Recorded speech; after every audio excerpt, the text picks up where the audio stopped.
For many years, Hank had worked hard on his small ranch. He'd spent his days fixing fences, rounding up cattle, and making sure his farm was running smoothly. Yet something was always missing.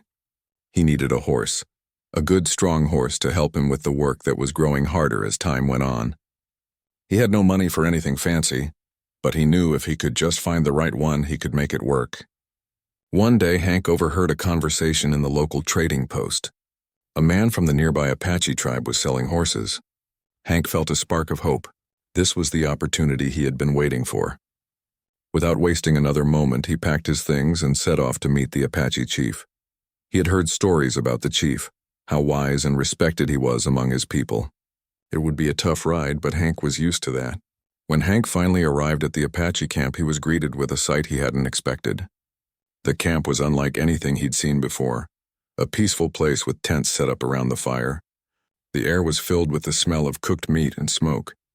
Hank tied his horse to a nearby tree and walked toward the chief, who was standing near a large fire, looking as calm and mighty as the mountains themselves.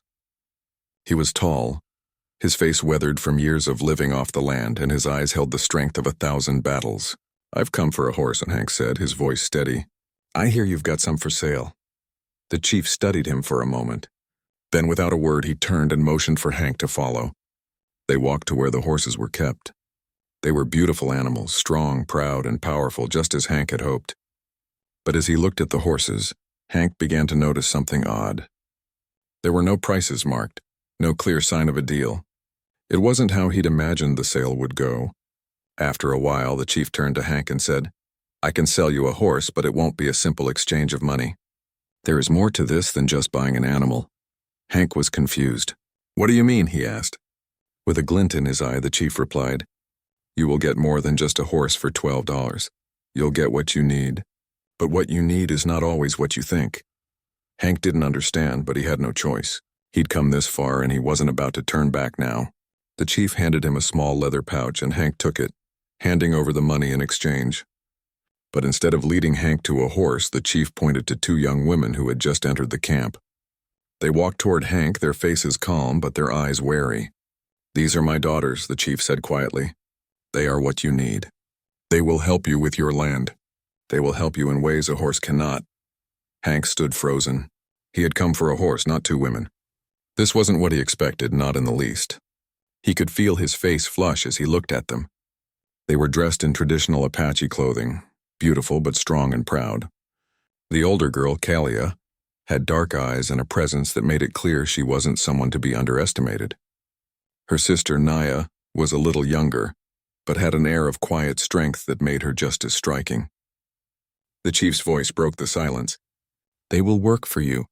They will help you with the land, the animals, and anything else that needs doing. They are more valuable than a horse." Hank wasn't sure what to say. He had come all this way, had worked hard for that $12, and now this? He had no idea what to do. But there was something in the chief's eyes that made Hank hesitate. There was no anger, no trickery, just calm understanding. "I didn't come for women. I came for a horse," Hank said, trying to make sense of what was happening. The chief nodded. "You came for something to help you. A horse can carry you, but my daughters will teach you to carry yourself. They are more useful than any animal." Kalia and Naya stood silently, waiting for Hank's response. Hank's mind raced, but he knew there was no way out now. He had to accept the chief's offer, even if it didn't make sense. What other choice did he have? "All right," Hank said reluctantly, trying to hold on to his pride. "I'll take them." The chief nodded, and with that, Hank was bound to an agreement he didn't fully understand. The 2 women would stay with him and help on the ranch. He would have to get used to the idea of sharing his home with them, and he would have to find a way to make it work. The ride back to Hank's ranch was long and silent. The sun hung low in the sky, casting long shadows across the land. Hank rode ahead while Kalia and Naya followed behind. At first, Hank didn't know what to say. He felt awkward and unsure of himself, as if he had made a mistake. But as the journey went on, he began to notice things about the 2 women. They were different from anyone he had ever known. They carried themselves with a quiet strength, not boasting or bragging, but strong in their own way. When they arrived at the ranch, Hank showed them to the small cabin where they would stay. He had been living alone for years, and now he was going to have to share the space with 2 strangers. He didn't know how it would work, but he had little choice. They would have to find a way to make it work. The next few days were a blur. Hank learned that Kalia and Naya were capable, strong, and not at all like the women he had known back home. They didn't expect special treatment or luxury. They worked hard and didn't complain. Slowly, Hank began to see that the chief had been right. They were worth more than any horse. They were intelligent, resourceful, and proud. They didn't need to be told what to do. They just did it. But despite their hard work, Hank couldn't shake the feeling of confusion. He had expected a horse, not two women who were unlike any women he had known, but there was something in the way they carried themselves that made him begin to respect them. They were more than just daughters of the chief. They were warriors in their own right. As the days turned into weeks, Hank began to see the value of the Apache daughters. He had learned nothing about horses, but he had learned something far more important, about strength, survival, and the silent wisdom of the Apache. The days passed, and Hank's life on the ranch began to change in ways he hadn't expected. Kalia and Naya became an essential part of his daily routine. At first, Hank couldn't figure out how to work alongside them. He had always been a man who kept to himself. But these two women brought something new to his life, something he couldn't ignore. Kalia, the older sister, had a way of getting things done that Hank couldn't quite understand. She had an almost magical ability to handle the animals. Horses that had always been difficult for Hank to manage were now calm under her touch. He watched in awe as Kalia moved among them, talking to them in a soft, low voice that seemed to calm the most stubborn of horses. She knew how to care for them in ways Hank never had to learn. Watching her, Hank realized that she understood the animals better than he did, and he had to admit that her help was invaluable. Naya, on the other hand, was quieter. She didn't speak much, but her actions spoke louder than words. She handled the cooking, cleaned the cabin, and worked alongside Hank in the fields. She worked tirelessly without complaining, taking on any task that needed to be done.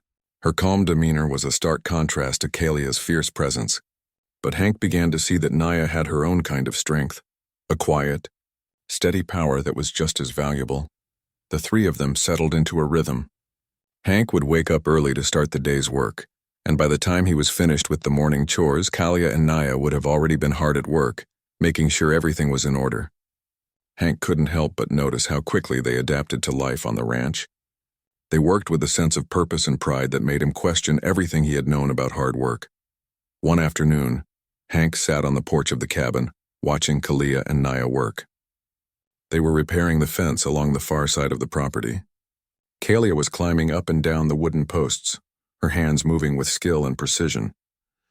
Naya was cutting lengths of wire and tying them carefully to the posts. The two of them worked in perfect harmony, as if they had been doing this their whole lives. Hank couldn't help but admire them.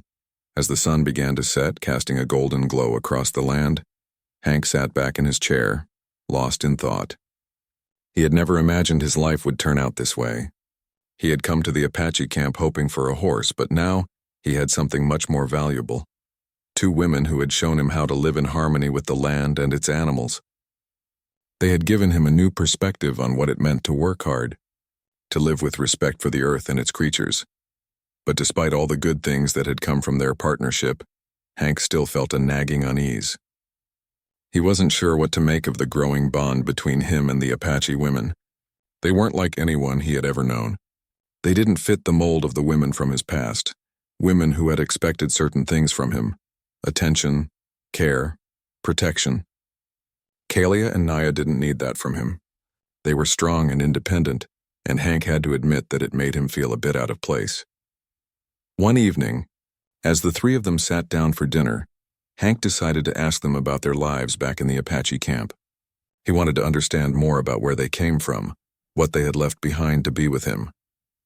"You never really talked much about your life before you came here," Hank said, trying to sound casual.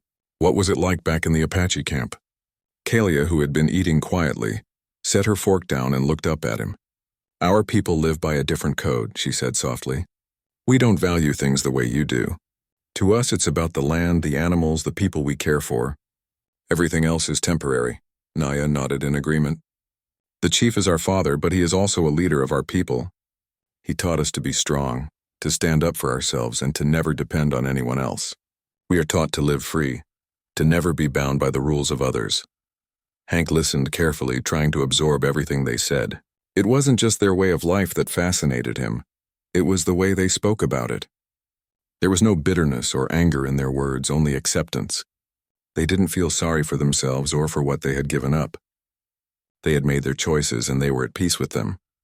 I never really understood that, Hank admitted. I've always worked hard, but I never thought much about the land like you do. It's just a place to build, to make a living. I never saw it as something more than that. Kalia's eyes softened as she looked at him. That's the difference. You've been working to survive, but we've been working to live. There's a difference. Hank sat quietly, reflecting on her words. He realized that he had been so focused on his work, on getting through each day, that he had never really stopped to think about the deeper meaning of life. He had always treated the land as something to be conquered, something to be tamed, but Kalia and Naya had shown him that the land wasn't something to conquer. It was something to respect, to learn from. Over the next few weeks, Hank began to change. He started to take more time with the animals, listening to them, understanding their needs. He started to look at the ranch in a different way, seeing it not as a place to work, but as a place to live, to thrive. He wasn't just surviving anymore. He was living, learning from Kalia and Naya how to live with purpose and respect. But just as Hank was beginning to feel at peace with his new life, trouble began to stir.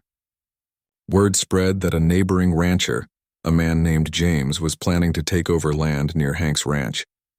James had heard about the Apache women and wasn't happy about the idea of them living on the land.